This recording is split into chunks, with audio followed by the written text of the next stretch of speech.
So, good morning, everyone. Let us take a quick difference between your open source and closed source system. So, the very first characteristics that defines both is definition. So, when I talk about open source system, these are the systems which are freely available over the internet. Anybody can have right over it. Anybody can have an access to over it, and they can make the changes to the code. So, that is your open source system. Oh, in contrast to this, when I talk about closed source system, it refers to the system which are proprietary softwares, which are copyrighted softwares, which have some guarded codes. So the original authors or the people who have designed this code only can have an access to it, and they can make changes to it in terms of modification, in terms of deleting or copying. So when I talk about closed source system, we are not just buying the system, but we are also paying to use them.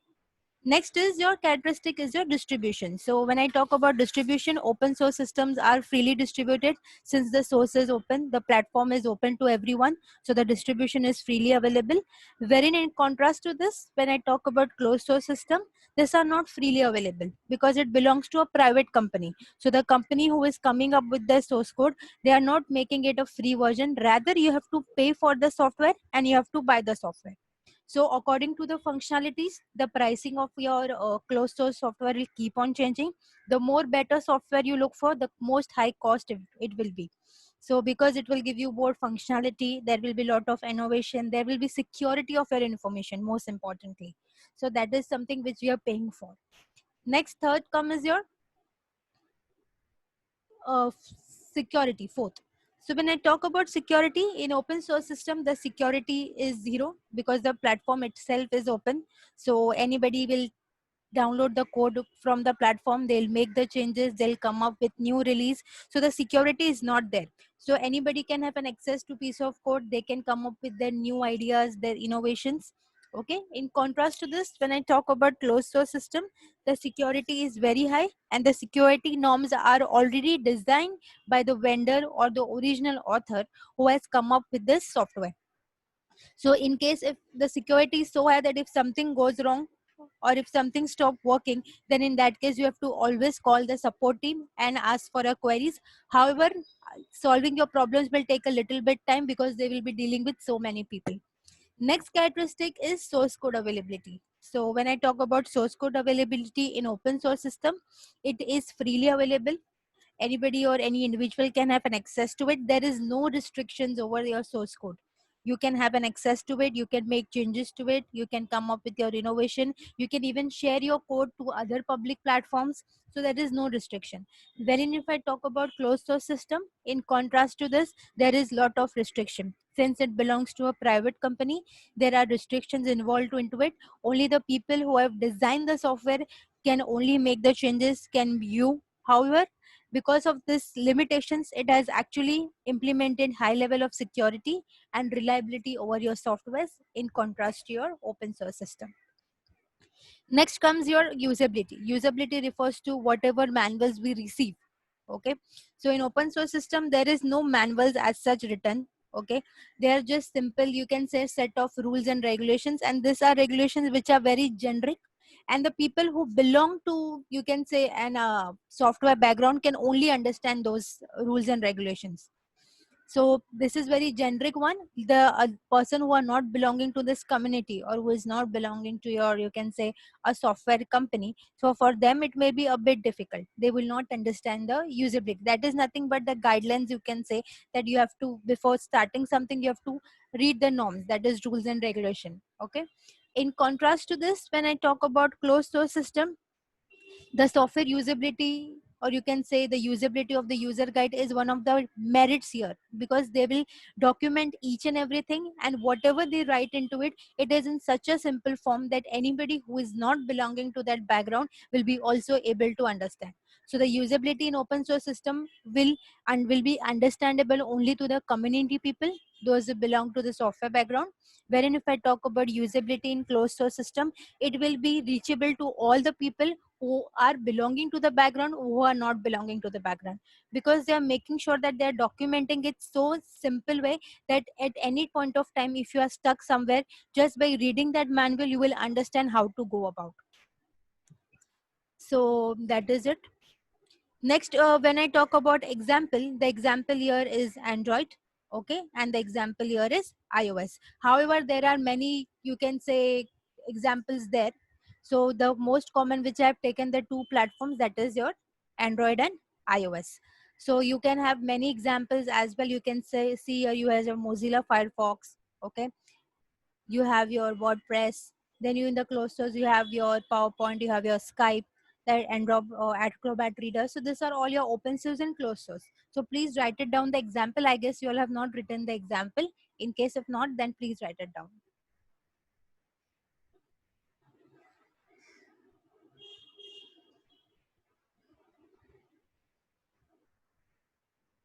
Okay, let's move to the next.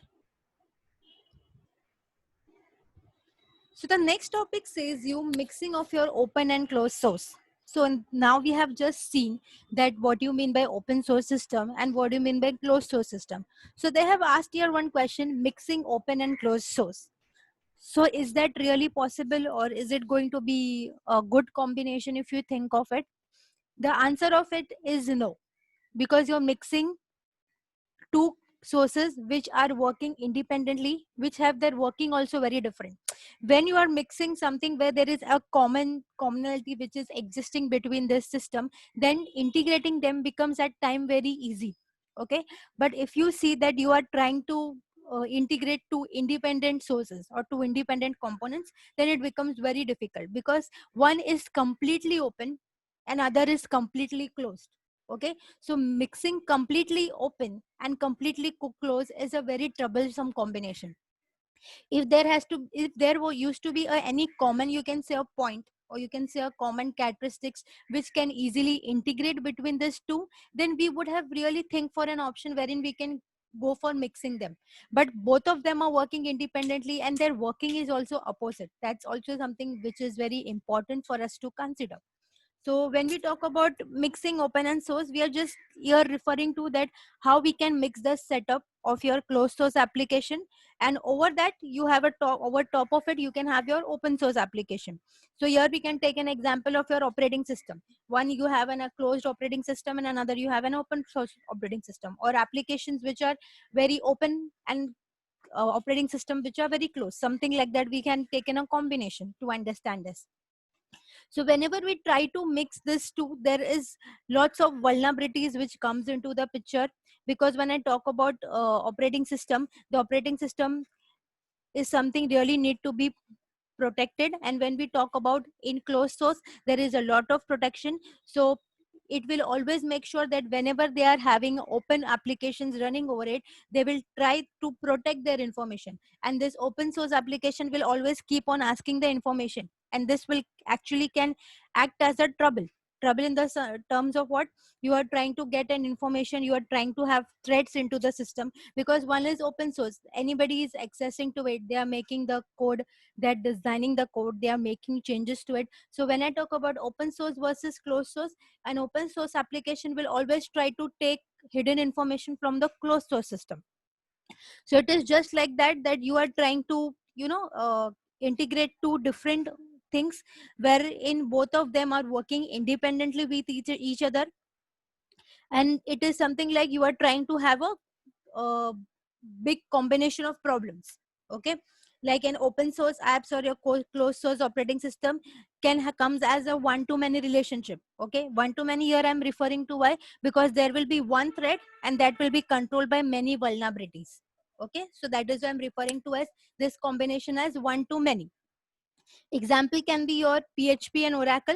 Okay, when I talk about PHP, it is an open source and Oracle is your closed source. So something, if you're going for a combination where one is preserving its information completely, okay, and other which is just taking the information from other places or different places and trying to integrate with the closed source, so this combination is really not acceptable, okay.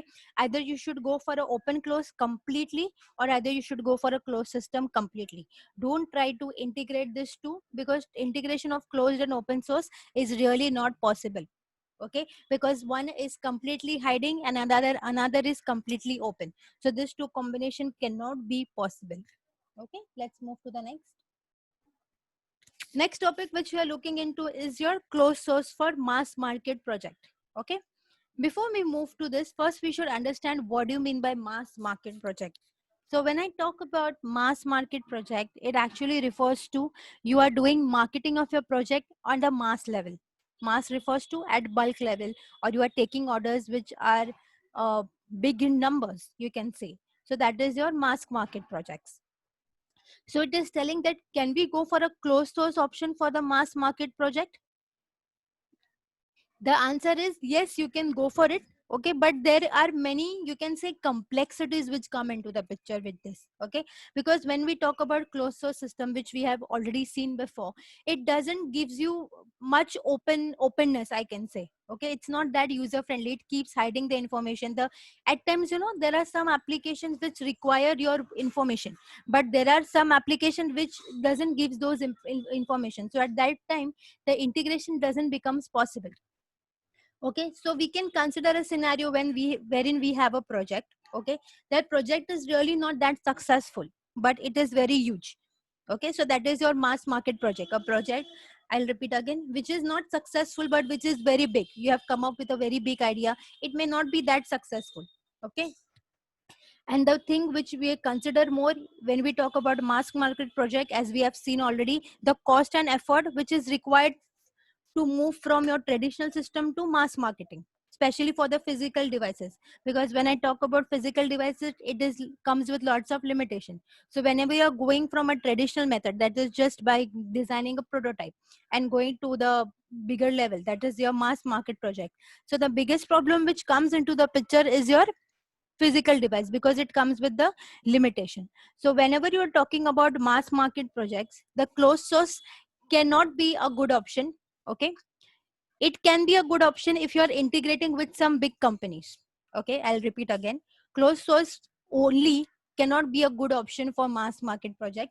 It can be a good option if you are integrating with a big companies. Okay, because that big companies will try to promote your product. Okay, they'll try to implement it in better way along with their brand name. So that is a good option. Okay, wherein if I talk about mass market projects, when you want to have mass you can say supply, so in that case open source can be a very good option, because there is no restriction over it. You can freely do anything over the code. You can design your code and you can send it to to many people. Okay, you are not restricted that since your code will be seen by someone, so you are keeping your code hidden and you're telling no, I can't send this to this application because they are third party application, they will have access to my data. So with closed source there are many restrictions which come into the picture.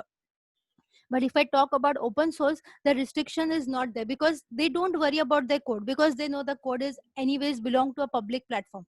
If anybody will have an access to it, they will not do anything much over it, because the platform itself is open. But whenever we go for a closed source, there are many questions in your mind. My code has to be secured. My code should not be seen by the third party applications. It should not be easily accessible. If somebody will have an access to it, they will modify it, they will change to it. So there are many questions which come into the picture when we talk about closed source system. There was a company that was NEST. So basically they used to do what? They used to design your thermostat. Okay. So initially they have come up with the closed source only, wherein they used to, share information in a very less scale. Like they used to not share much information.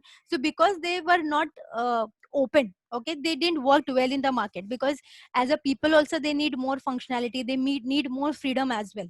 Okay, because even if you're talking about application, if it is giving you just limited functionality and there is no openness, there is no freedom, so people don't opt for it.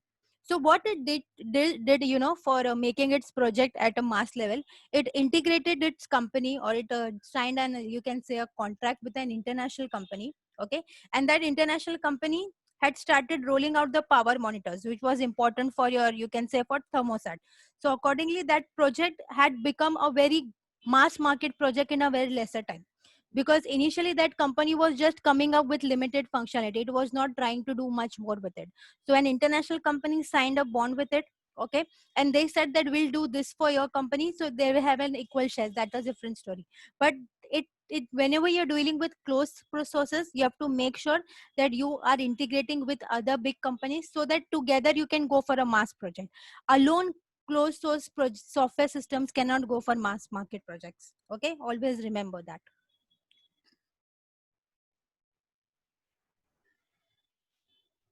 So we have one question which says, which is better, open source or the closed source? Okay. So when you are dealing with the code wherein you want that your code has to be freely available, when you want no restrictions, okay, you want that and if everything can happen freely, then you should go for open source where you are not worried about your security, wherein you are not worried about many things. That is your open source. Okay, when you want to hide your information, okay, when you want to preserve your confidential information, so in that case you can go for closed source system. Okay, you as a developer, like wherein you want to initially explore your knowledge, when you want to understand the working of any system, for you the open source is a very good platform because you can do innovations into it. You will delete some code, you will add some code, try to understand its functionality, try to understand and working. Okay, if you are very good with open source, then you can slowly come up with a closed source, isn't it? Because both are belonging to a software system only. But initially when you don't have a good programming, you can say, background, okay, you don't understand code very well, you want to understand each and every line of the code. Okay, so in that case you can go for open source wherein you can download the code from the internet, make some changes to it and understand how is it working, then again you will make some changes and understand it's working. So whenever you want to, you can say, strong your basics. Okay, whenever you want to understand the software system together as a complete system, understand its each and every functionalities, because developing an application is a different story. So whenever you want to develop an application, you have to integrate each and every component. So you need to know the working of every component, how the code is working, what this line of the code will give me as output. If I'm integrating this line or am I adding this line, how it is going to make a difference. So when you want to understand it, when you want to understand the code very well, you want to do many innovations, then that case the open source is very good. Closed source will never give you a code. Okay, closed source belongs to a public company. They'll just give you an application wherein you have to use it. That's all you can do. You can't do nothing over it. You're not going to learn from it anything. You are just going to use an application and you're going to have an access to the functionalities which they are giving you. Like I have given you already an example, like iOS and Android. It is a best example which we can think of. When I talk about Android operating system, anybody can have an access to the code, they can make changes. Now you can see, like in Android Play Store, there are so many applications available. Okay, for just a single thing there are thousands of applications available, wherein in contrast to this, if I talk about iOS, there are not that much applications available. There are very less, because they make sure that every application which they are uploading over their app store, it will check for its security. So there is many things which goes in the background. They are more into, closed source are more into security. Okay, because they are more into security, they give you less functionality. Less functionality with refers to the freedom. Like you're not given much freedom, you have to, follow their rules and regulations only. If they have put 10 things in over the application, you have to work with that 10 things only. You cannot ask for 11 things. Okay, wherein in contrast to this, if I talk about open source, you have 100 of things which is going on. If you don't have this option available, you have another options available as well. Okay, so you have to decide what you want. When you want to have a security over your data, then you can go for closed source system. When you don't want security of the data, you just want to learn, you want to understand, you want to come with innovations. Okay, then in that case you should go for a closed source system, sorry, open source system. Okay, so whenever you're going for the mass market project, you have to every time make sure that my project has to reach to different people, or it has to be reached globally. So first, initially you can start up with a, you can say, an open source, wherein you would try to take the feedback from the people, that how the software is, are they liking or not. Once you get all the information, if you get good feedback, then you can move to the closed source. Okay, so you have to decide yourself what you want. These two platforms are available to us, where one platform give us innovations, it gives us freedom to do everything, wherein another platform is just an application which tells you have to do this and only, you can't do any changes over it. Okay, let's move to the next topic. Next topic is your tapping into community. Okay, so when I talk about tapping into community, here refers to, community refers to the people, those who belong to our background, or those who belong to our, like for example, when I talk about IT, so we have community people, like we have a software developers, we have testers, we have designers.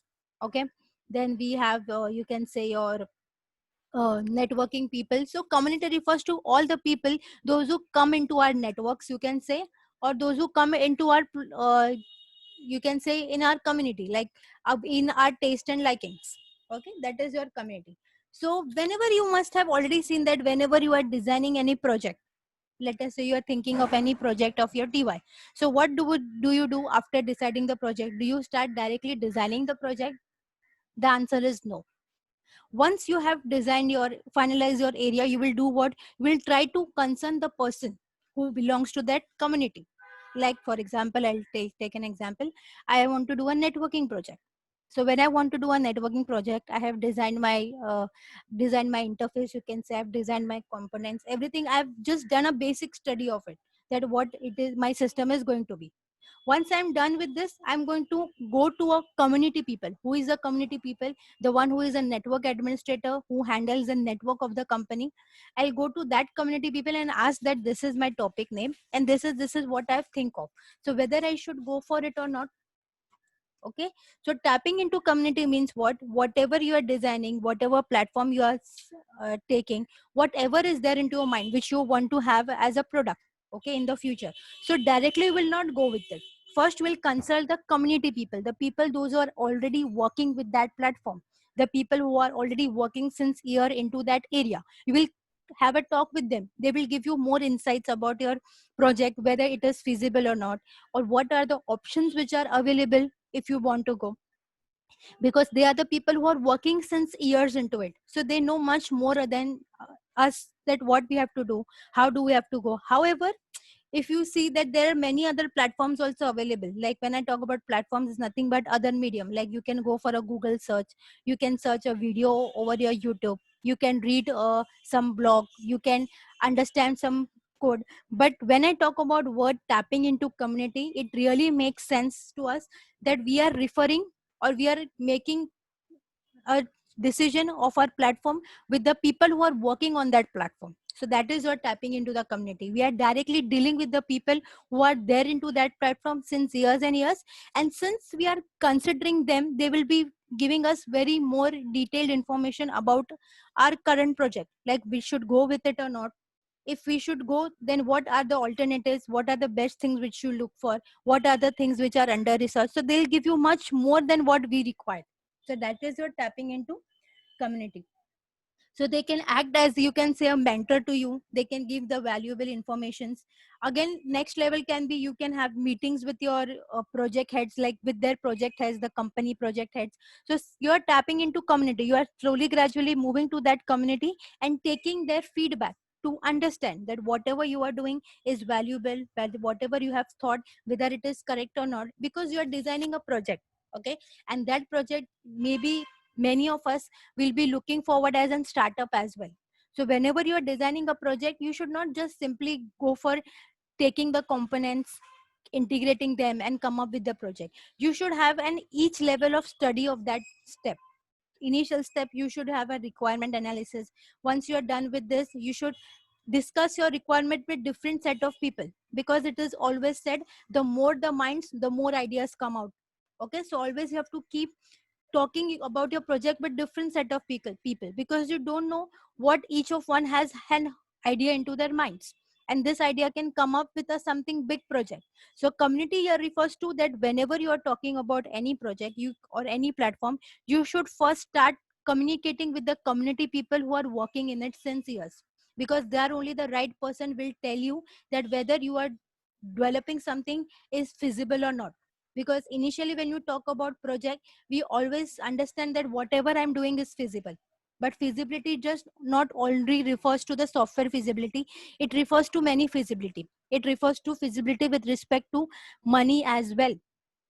You are investing so much money in your project, and later on it is something like that, yet that it is not successful. So feasibility not only deals with making the project and just sending it off. There are many feasibility. There is economic feasibility, there is you can say technical feasibility. So there are n number of feasibility. So feasibility study is very much important for your project, because if you design a project which is very much expensive, nobody is going to consider your project. Your project has to be less expensive and it should be more functional. That is very much important characteristic.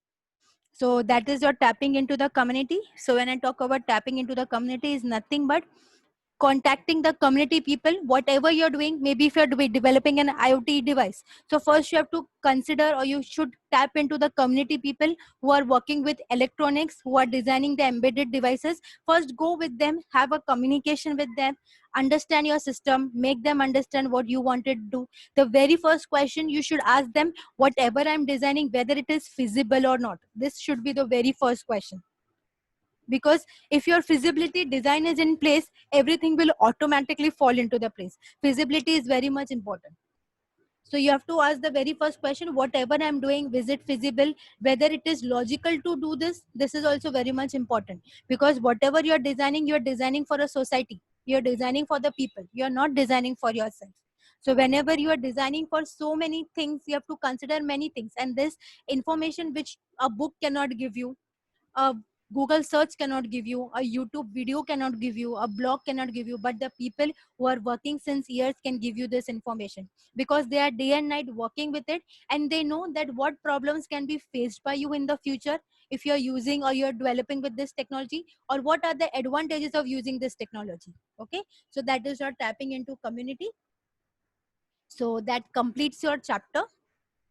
So for tomorrow, we are going to take a quick recap of your entire chapter. That is your chapter number 3. And then we'll move to the next. Okay. That's it for the day. Thank you, everyone.